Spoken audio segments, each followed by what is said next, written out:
the little the Nevers kids are coming from Chicago, and when their mother was a little girl, we used to on Mondays would bake, and she is now coming home for Christmas, and she would like her children to have the same experience that she had as she was growing up.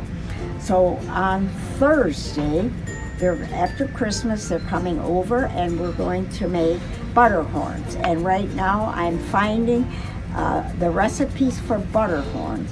We still use the butterhorns, same ones we used 30 years ago, the same recipe.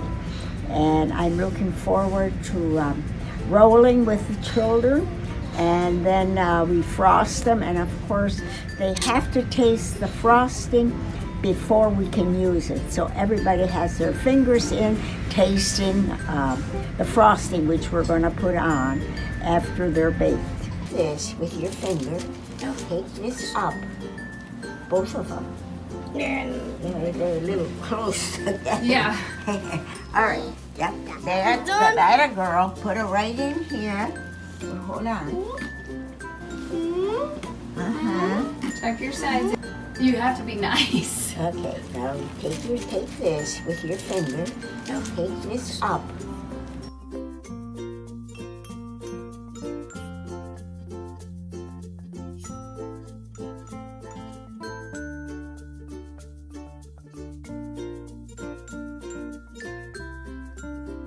In. Go down here first.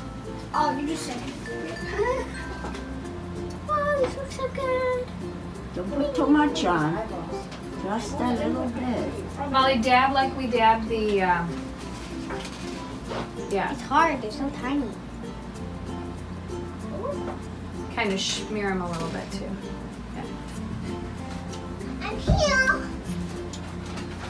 Put your finger, put it on here. Put it on there. No, here.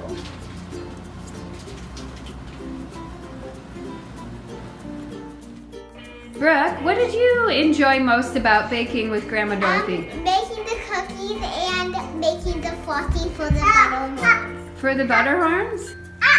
Molly Rose, what did you like best about baking with Grandma Dorothy? I like that Grandma Dorothy taught us how to tuck in the sides of the butterhorn. Yeah, why did you like that? Because it was fun. Great. AJ, what did you like best about baking with Grandma Dorothy? Well, my favorite part was how when Grandma Dorothy taught us how to roll the butterhorns Why is that? because it was fun. It was fun? Fun